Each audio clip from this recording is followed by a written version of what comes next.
Yung mga kampiyon naman, syempre gusto magpakitang gilas. They want to flex their muscles.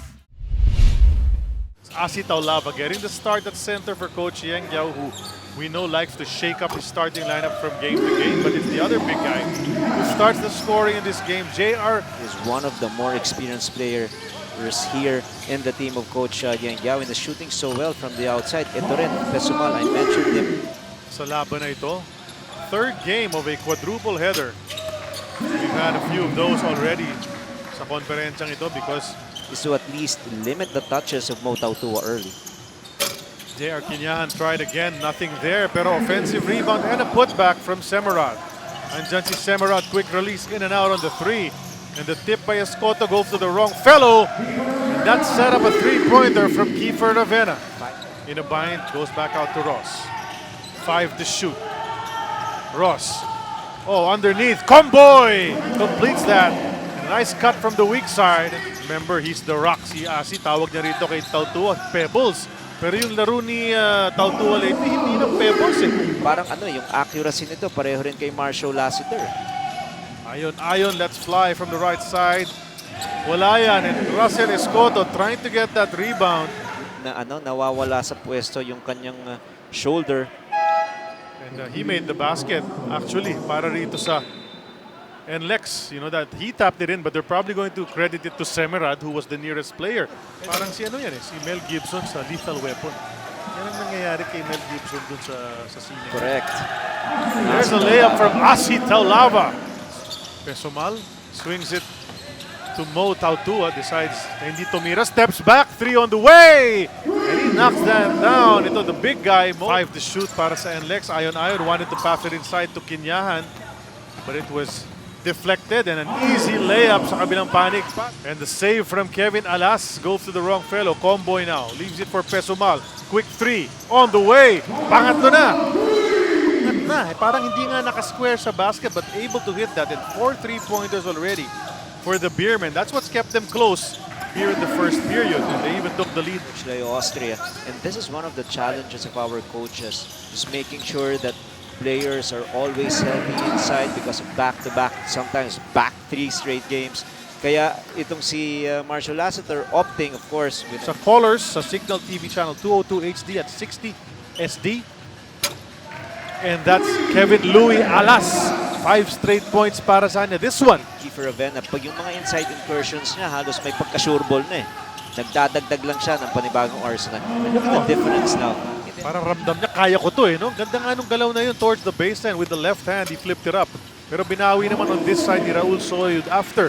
Because of not enough time for you to prepare, not enough time for you to rest. Kaya nabibigyan ng oras yung mga Mandalara. Look at that connection. 2 minutes and 21 remaining in the first period. Ravenna looking for an opening.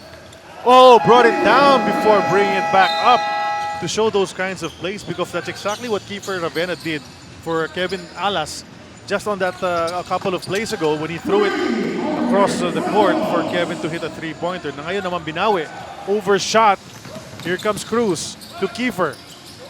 Cross court na naman kay Alas. He'll release and make another one, and that connection.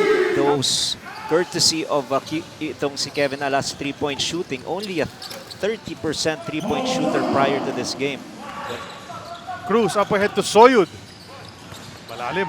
Tapos he gathered himself, was able to recognize na kaya niya yung defender niya. Quick move to the baseline and the reverse from Raul Soyud. And you can sense that San Miguel is not moving the same way usually. 36-25, 11-point lead for the Road Warriors, who seem so energized. And you see Miranda underneath, the nice feed. Involving itong si Alex Cabanot, but points in the paint totally dominated by NLEX, 18-5. And now a three-pointer naman. Kasi 6 na three-pointer na rin ng NLEX yan. 3 ron galing kay Kevin Alas at sumusubok pumuntos itong si Paul Zamerlach. Porter outside, and now with just 6 to shoot, Alas di diskarte. He's in the lane, puts it up. Gustong-gusto talaga ni Kevin Alas yung ganyang klaseng galaw from left to right. A lot of chances for NLEX. 16-0 na sa second chance points. Grabe, no? Just more energy getting to that ball. Finally, nakakuha na ng basket si Alex Cabagnot. Right now, Alex must demand the ball. But they must make some stops on this side as well. But Kevin Alas. And I am just surprised as to why guys from Letran are shooting so well from the three. Last night it was RJ Hazul, and now napakaraming offensive rebounds itong naka-Azul. Ayan, madadagdagan na naman. We discussed it earlier. Coach Yang Yao must really be happy because everybody is getting in on it. Di ba? Pati si Kevin Halo nakatira na rin. Tapos yung mga scoring leaders ditong San Miguel, 9 Pesumal, Zamar 7, Santos 6, Tautua 6. Wala ka pang Marshall Lassiter sa laban na to. So saan mo ngayong kukunin yung mga puntos mo? Yan. Yung kanilang effective play when they were winning a lot of games. Now in the variety of points. They're shooting from the three. They're attacking the basket. Not much resistance defensively. Diyan sa loob ng PBA bubble. And what is just impressive, for example, we talked about Chris Ross, who was complaining of a wrist injury at one, but that enabled Mo Tautua to cut from the weak side and score on an easy basket. Zamar, yet another three. That's 10 points off the bench of the performance of his son right now, but concerned about the team's performance overall, down 13. But now, they're humming. There's a steal from Chris Ross. And the layup on the fast break, and the lead suddenly cut down to just 11. With 6.5 remaining in the second. And that forced Coach Yang Yao to call a timeout. Biglang naubos. Here comes NLEX. Kiefer Ravena with the ball. Sees the opening. Attacks the basket. Gets it off the glass. Now Kinyahan in transition. Bounces it to Ighalo. And that's as easy as it's going to get for Kenneth. Advantage NLEX. Easy basket by Ighalo. And a tip away from Porter. Up ahead to Jericho Cruz. And despite giving chase, it was too late para sa mga San Miguel Beermen. Jericho Cruz is huffing and puffing, but he got the 2 points anyway and extends the lead once again. Looking to extend itong NLEX, 35-18 bench points. What a big lead in that department. And another jumper from Kiefer Ravena. And you know that one of the reasons why he's playing extended minutes here is to make sure na si Tautua mabantayan, but Chris Ross just taking. So naghahanap sila, kumbaga, ng isang pwedeng mapagkuhaan ng puntos. Samantala, ito namang NLEX, maski sino ang ipasok ni Coach Yang Yao, nakakatulong sa kanilang opensa. Kiefer Ravena, inantay yung kanyang mga kakampi. Binigay kay Porter, meron niyang tira mula dyan. And he does knock that one down from 3-point land. NLEX will enjoy a 20-point advantage at the end of 24.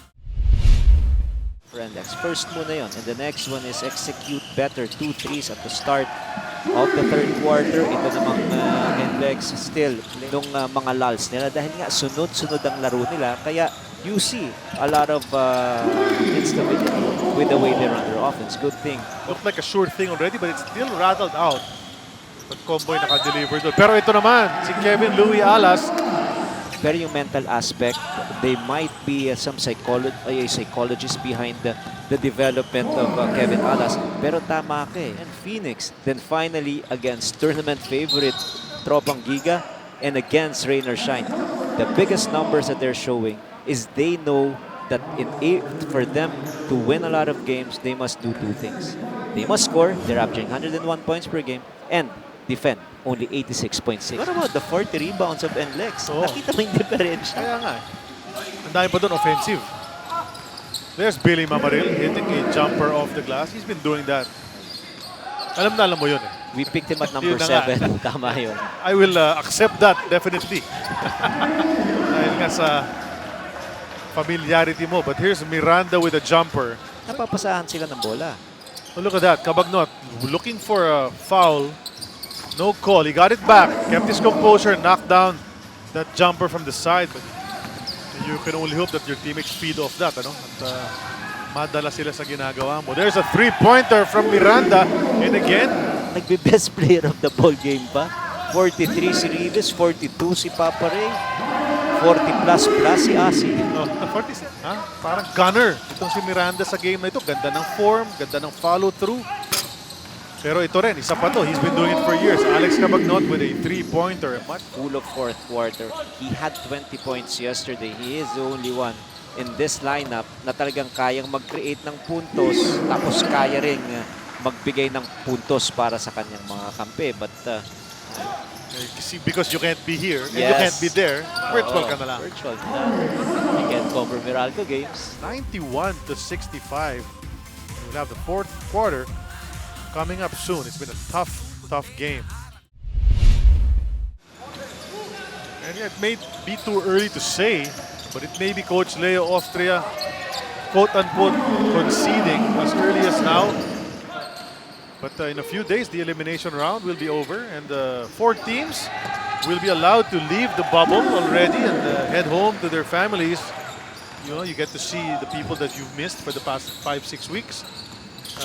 But then, that means you're already eliminated, and that can be good as well. That is bad dahil not enough Controlling the boards. NLEX, the lob. Eye in the sky play. Ayon to Semerad. almost the same play. Skip. He's trying, pero hindi na makompleto. Kiefer, Loftus footing, pero pumasok pa rin. They don't have enough legs. Their mind is also tired, and especially because they're coming off a loss. Kaya dahil pagod ang iyong mga paa entering the playoffs, That's you right. can afford to lose one game. It's not one and done for you. But Miranda, you know, I mean, we know he can hit that shot occasionally, but he's shooting it as if it was his. Let's see. Oh, di ba? Di ba? Yeah, Lolino wants to get it back. He can't get it to fall. Offensive rebound and put back Paul Zamar. And Zamar battling. And quick response on the other end. Dagdagan mo pa ng dalawa yung point total ni Mike Miranda. Tua, obviously, because of the absence of Junmar Fajardo, so embracing the time. Tama ba? 5 more play dates dito sa elimination round. Drive from Jericho. Easy layup para sa kanya. And we still have close to 6 minutes remaining in the game. Turnover. Ito na naman ang NLEX and another layup for Igalo. Pinasok na rin itong si Will Macaloni. The big boy from Cebu. Paul Zamar just locked in, you know. But you know, in the Coach Yang Guelph teams, equal opportunity yan. Some games, babad ka. Some games, hindi masyado. He's scoring well, di ba? Sabi mo nga, he blocked out the scoreboard. He's not even looking up anymore at the scoreboard. Wala na siyang pakialam dyan. What is Paul Zamar once again. Comboy with his second three-pointer here in the second half. Wendell. So, mabuti pa na lost cause na to. Feeling nila, mapapagod ka lang pag bumalik. Pahingahin na today. Tatag sa depensa. Look at San Miguel. 85 points na naman. Lamang sa scoreboard so far.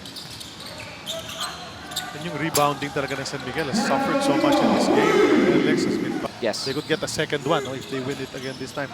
But you know that they're the best in this conference. So the other teams are actually taking delight in what's happening to them right now. And he'll try his best. He's always been a hard worker and a very willing banger. Pero di ba, past few seasons, hasn't been playing that much. And then yun na nga, nawala si... And now the defending champs, San Miguel, down by 32 points with less than a minute remaining in the game. Panyamogan susubok. And he gets 2 of his own. So, trying to see sino pa bang hindi nakaka-score. Friday, NLEX defeating the defending champs 124-90.